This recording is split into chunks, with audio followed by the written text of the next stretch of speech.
Hello everyone and welcome back to the channel. Today I want to talk about chatters. This is a job category I didn't know existed until about an hour ago, and I'm kind of shook. I'm not gonna lie. This article I want to dive into today is just shocking to me.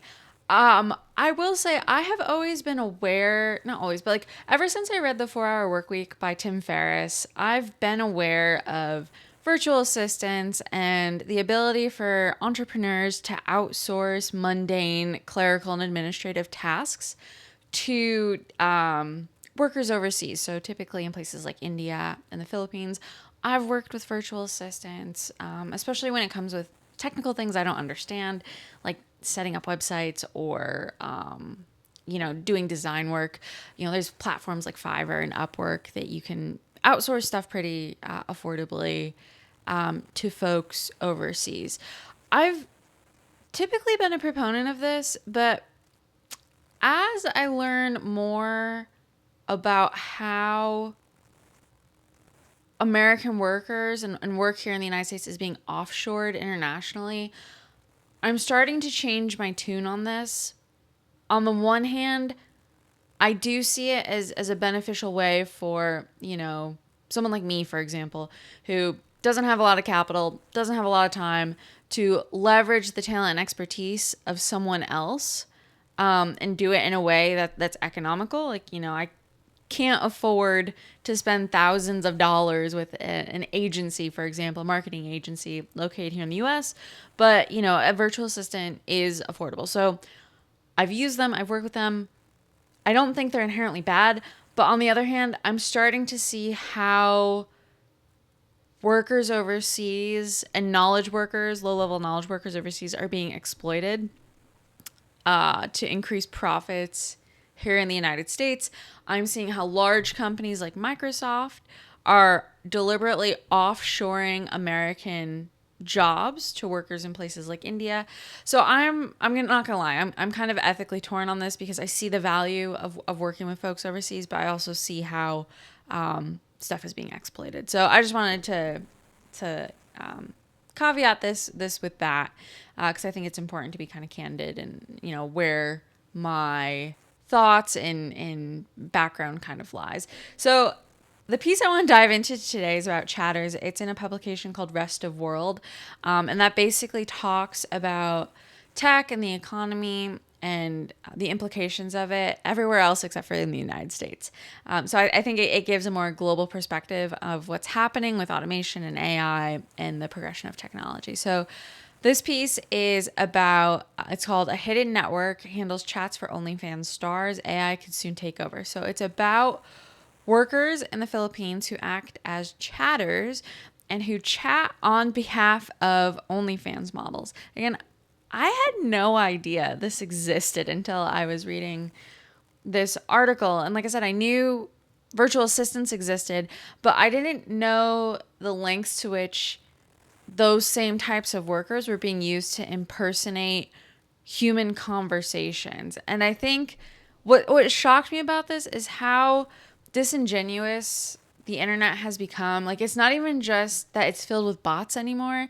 It's that the people you think you're talking to and the people you think you're interacting with aren't actually real in some cases. And those people shape your worldview. So if you have an online relationship, a friendship, a connection with another person, someone you only know through their social media handle or a profile on a platform like OnlyFans, you might think that the interactions you're having with that person are real. But what this article reveals is that might not actually be the case. You might think you're experiencing something that isn't even real. And now that AI is being integrated into these conversations and about to replace some of these workers, you might actually quite literally be operating in a made up internet world. And OnlyFans is so significant because it's been reshaping gender norms and relationships all over the world, but especially here in the United States. OnlyFans has become on the one hand, a sign of empowerment for feminist women, but on the other hand, it's definitely become a scarlet letter for young guys, and they don't want to touch anyone with an OnlyFans account with a 10-inch pole. Like, no one wants to touch these girls.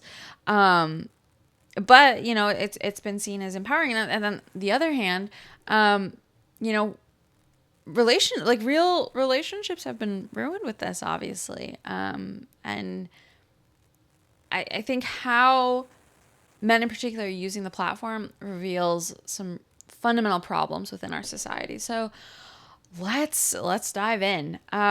So the article starts by talking about how artificial intelligence chatbots are starting to take over from low-wage workers who are known as chatters, and these individuals impersonate OnlyFans stars and direct messaging with fans. And so this is important for the OnlyFans business model because creators on this site rely on these remote operators to flirt with fans, earn tips, and sell images and videos. So basically, these chatters are producing engagement with fans that leads to selling of content. So they're kind of like the used car salesman of the internet, you know, if you kind of think about it. The ability of these chatters to engage fans in conversation and upsell them determines how much money these content creators make. So someone like Bonnie Blue, you know, you might think you're conversing with her and you might be paying to converse with her, but in reality, you're probably interacting with a chatter.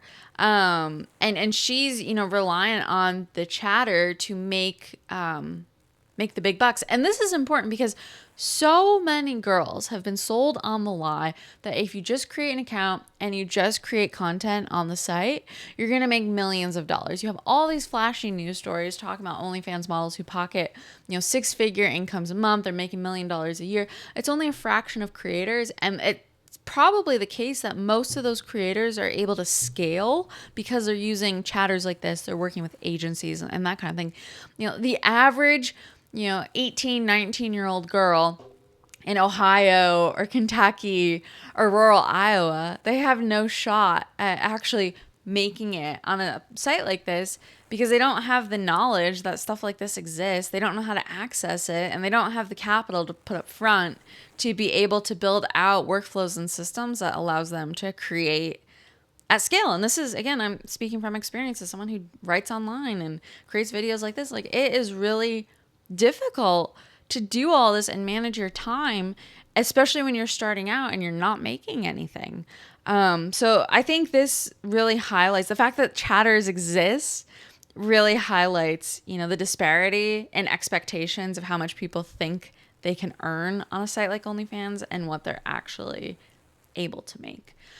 So it goes in to say that the chatters are concerned, and this is all about AI automation. The chatters believe that once AI fully masters sales, their jobs could be automated. So really, these people are in the business of, having like good conversations with fans, but also hitting certain sales targets every single day. And so this talks about, you know, one 23-year-old here who works as a chatter in the Philippines, and they work for a US-based OnlyFans management company. And I didn't even know there were management companies for OnlyFans. I honestly didn't even know there were management companies for social media creators, or I didn't know like how that world worked until I was a freelance writer for a personal finance YouTuber and influencer who runs a content agency with her husband and does this like management stuff. So and again, like, because that was news to me and I feel like I've always been catching up. I've never been able to, you know, compete in any sort of like content world I've been in. But I didn't even know like people had managers and things like that, or even how you would engage with someone. Like, how do you even work with a management company, you know? So again, this goes to show like, there's an entire infrastructure underpinning OnlyFans. It's not just girls taking pictures of themselves in their bedroom and selling it to the internet. Like, the real people making real money here, they have support and infrastructure that the average content creator on OnlyFans doesn't have. So this story talks about how this person was chatting with a fan, and the fan was talking about how his grandmother had recently died. So the fan was engaging with the OnlyFans creator, kind of seeking emotional support and connection after this experience.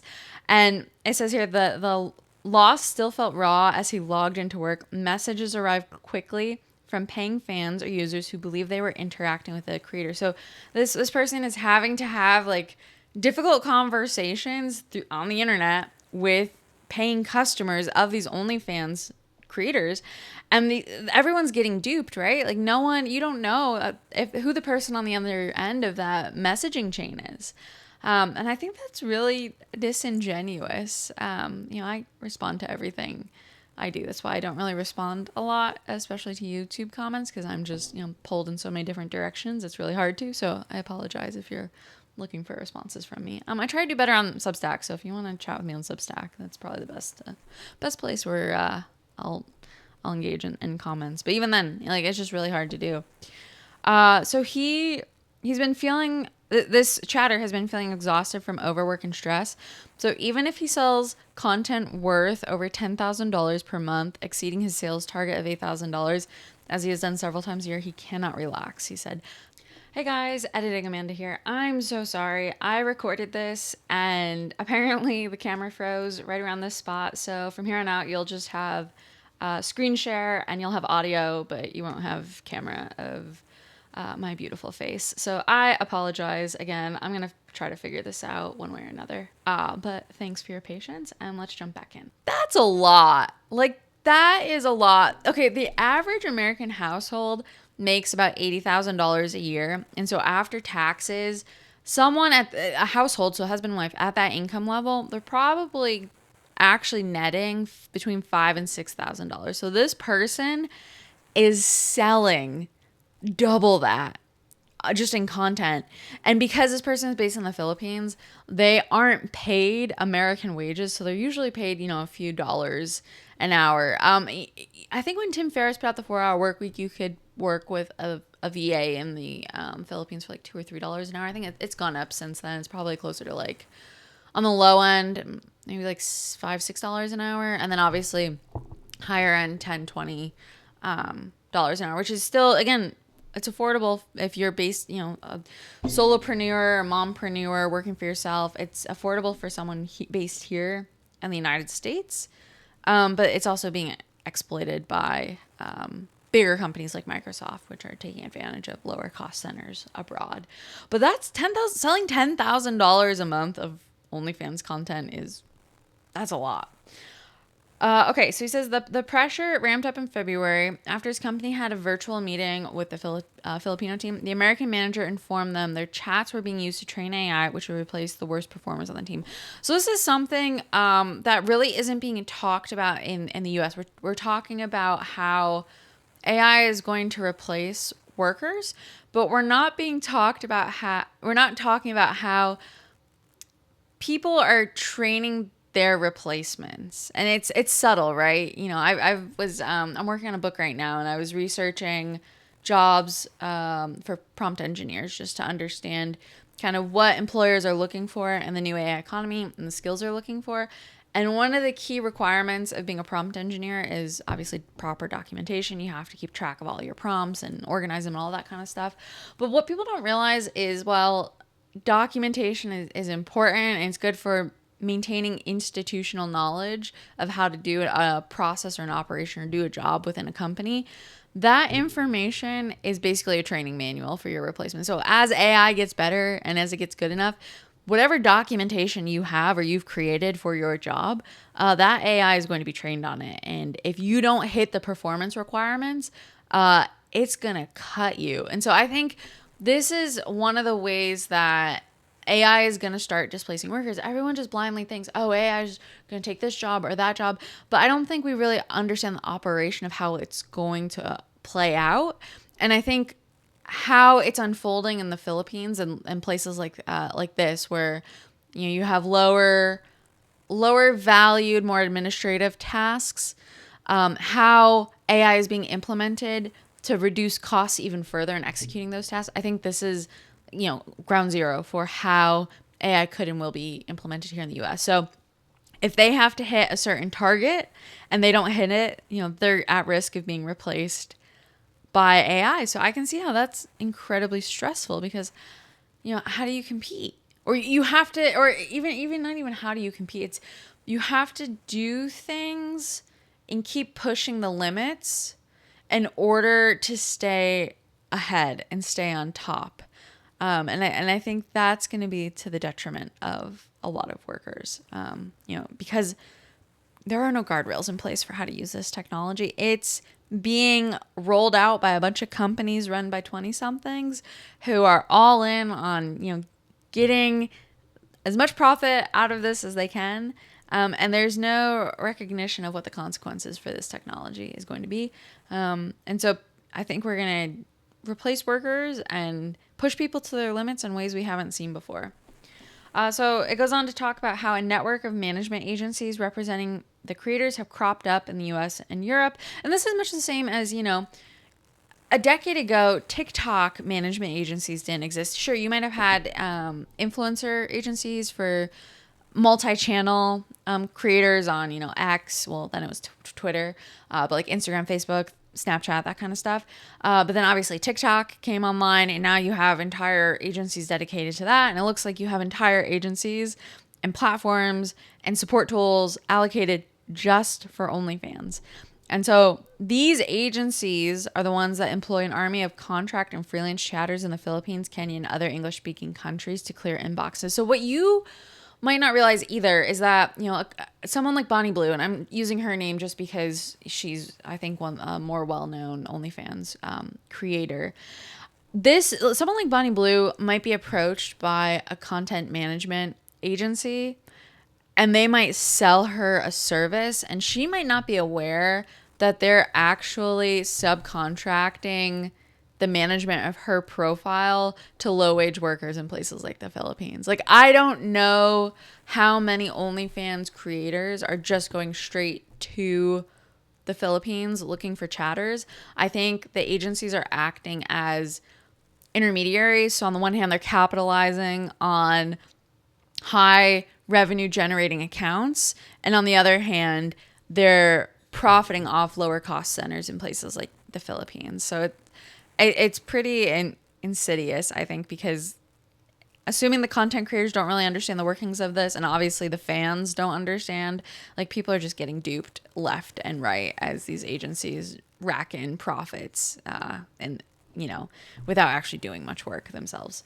So it says the freelancers are key to OnlyFans' business model, where sales and tips make up more than 70% of the platform's transactions. So not subscriptions. And I think that's really important to know. It's all about upselling and tips. And so it says it has never been clearer that selling skills and personal engagement are key for OnlyFans models. So I think this is something that is going to start becoming more and more important in the creator space. Subscriptions don't pay the bills. And this is something I was thinking about in my run this morning. You have so many different platforms competing for a limited pool of consumer dollars. It's really difficult. And this is something, I write on Substack, and this is something I've been grappling with. Like, I can't compete with Paul Krugman. I just can't. I don't have the personal brand he does. I don't have, decades of experience writing it like he does. I can't compete with Paul Krugman. So on Substack, people are going to pay for his stuff versus my stuff. So it's going to be really hard for me to build on the platform as a monetized creator. But then in the macro, Paul Krugman, people like me, we're not just competing for Substack subscriptions. We're also competing with Netflix. We're competing with YouTube Premium. Any single platform that charges a subscription fee and is creating content for you to consume, those platforms are all competing with one another for subscription dollars. And because there's just so many platforms out there, whether we're talking streaming services, music services, SaaS products, subscription services, individual content creators, it's really hard. It's really hard to win those subscription dollars. So that's why I think that's why it talks about here why personal engagement is important and how that is related to sales and tips. Like you need robust engagement in order to upsell things. And maybe I should listen to my own thoughts for once and try implementing that. It just feels like I never have any time. It's just, a constant struggle. But this is a picture of a chatter. This is some dude sitting at his, desk in the Philippines. This is who you might be chatting. So if you subscribe and you pay for OnlyFans content, this could be the person that's on the other end. So you might want to think twice about what you're shelling out your hard-earned cash for, because it might not be going to what you actually think it's going to. So it says tech companies now claim their bots are better at flirting and keeping fans engaged than most chatters. There was someone who wrote on The Verge about spending 24 hours with Elon Musk's new AI chatbot. So this was back in July. So you have platforms like Companion AI. Obviously, Meta is rolling out their companions. You have X that rolled out a companion. And then you have platforms like Replica. So you have a number of companion AI sites that have already rolled out, and a lot of those are incorporating like the relationship flirting kind of aspect to them. So there is a natural threat to these chatters. I mean, this has only been out for, a month now, and this article talks about the experience flirting with that chatbot. So OnlyFans chatbots are a more explicit version of relationship bots, which have become so common that 1 in 5 Americans has chatted with one. AI is getting good at impersonating people who perceive it as supportive and warm, the study showed. And I recently did a video about therapy and how people are using AI in lieu of therapy. And this seems to be a consistent common thread that people are unexpectedly building emotional connections with these AI chatbots. And we're seeing evidence of this. We're seeing people propose to AIs, build relationships, like romantic partnerships with AIs. There's an entire subreddit dedicated to this. So it's becoming clear this isn't just, a tool for conversation. This is a tool for connection. And this matters when it comes to OnlyFans because as the New York Post reported back in May, the vast majority of people paying for content on OnlyFans are paying for emotional connection. So there was a report that came out from Super Creator, which is an OnlyFans management platform, and it says 78% of chats between creators and their top spenders are about everything except doing the deed. And this is one of the top creators. Her name is Sophie Rain, I believe. Yeah, she's crowned the MVP of OnlyFans. She's apparently a Christian virgin, so I guess she just posts pictures like this on OnlyFans. But she talks about how people like her, their top spenders are people who just want to have conversations. So her top fan is an American guy named Charlie. He says Charlie is married and lives in the U.S. He'll send voice notes wondering how, her day is going, and he loves getting to know me on a personal level. I am more of an emotional support system for him. So the reality is Sophie's probably not responding to that man at all. He's spending millions of dollars, and that money is being siphoned off by a content management agency that is then subcontracting out those conversations to chatters in the Philippines. It's just, it's wild to think about. So this person thinks they have a legitimate, genuine, emotional connection with someone when they don't, and they're spending money on it. And it just shows that there is a need for relationships, need for emotional support, and people aren't getting that support. So they're turning to DMs and private conversations that they think they're having with creators and influencers they follow, when in reality, those conversations are just happening between them and someone who's been subcontracted out to have that conversation. And eventually, AI is going to replace those people, and you're just going to have a conversation with a machine, which is really kind of dark and sad to think about. So the chatbot market is apparently expected to be worth $72 billion by 2028. So to put this into perspective, chatbots really didn't exist until ChatGPT came online, and that was in November 2022. So it's 2025. Hasn't even been a full 3 years since ChatGPT has been online. So keep that in mind. So less than 3 years of having this capability to interact with AI powered chatbots.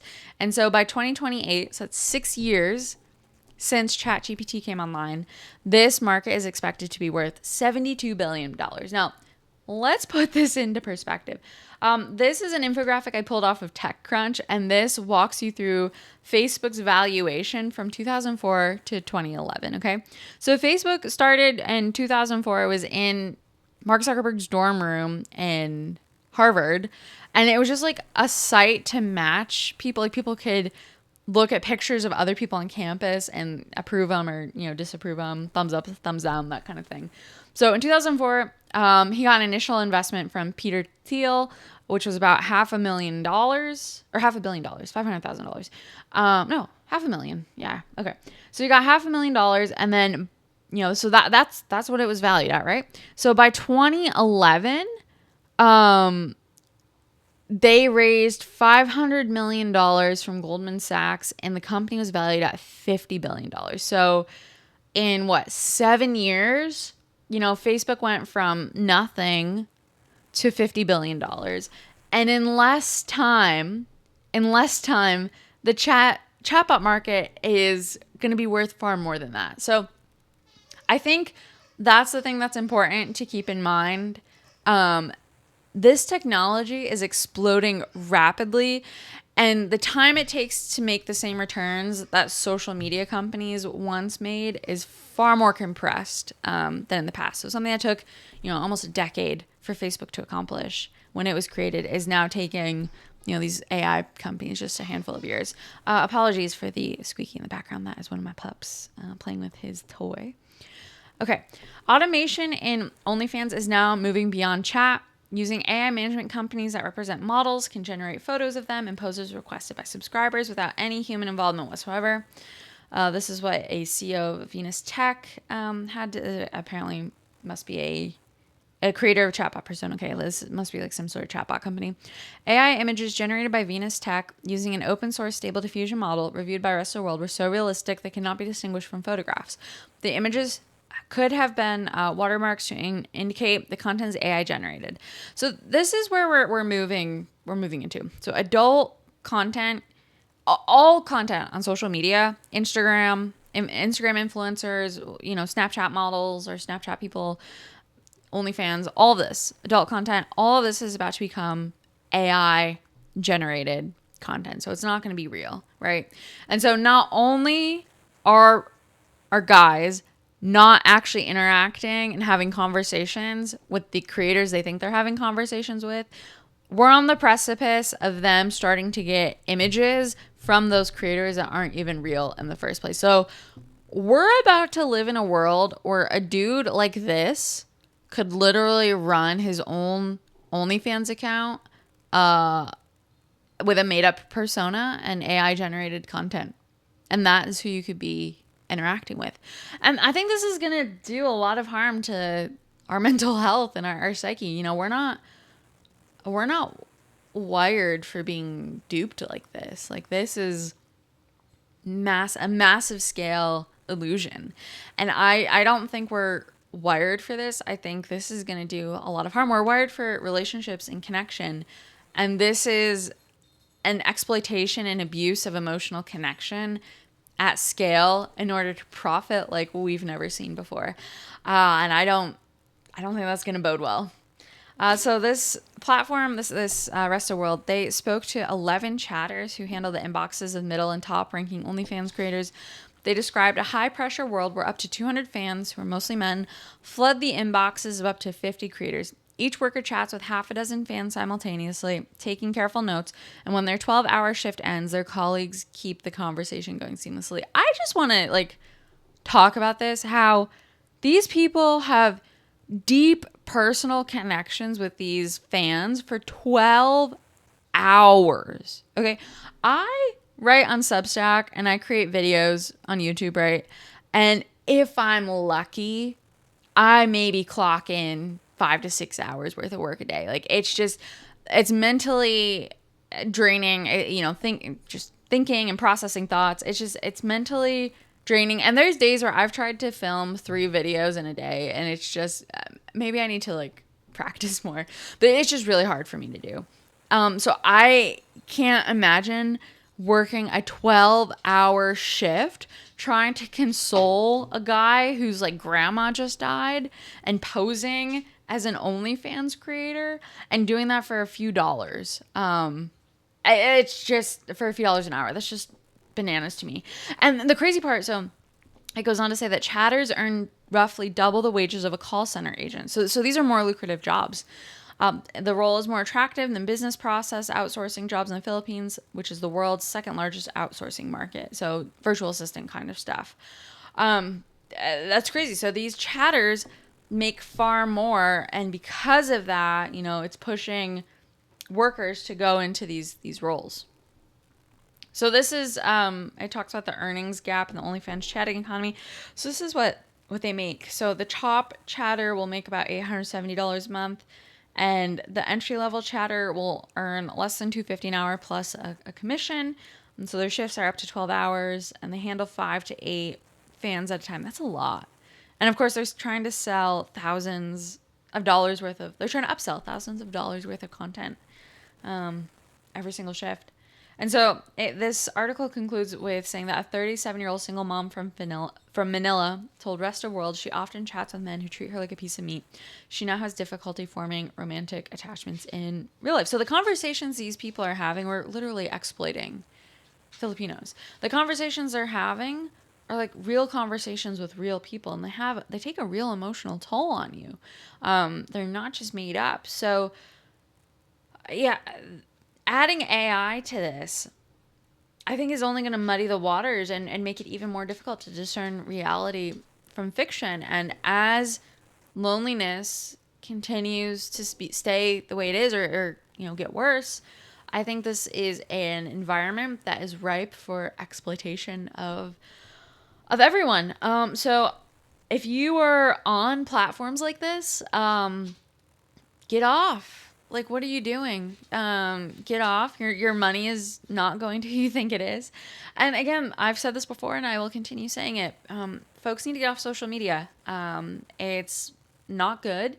You need to put parameters around how you use it, right? But get off social media. Delete the apps from your phone. Delete your accounts. It can take a while, I know. But wean yourself off of it and start grounding yourself in reality, because this is where we're heading. I've already talked about AI relationships and AI marriages, and people who are getting real deep into emotional connections with AI.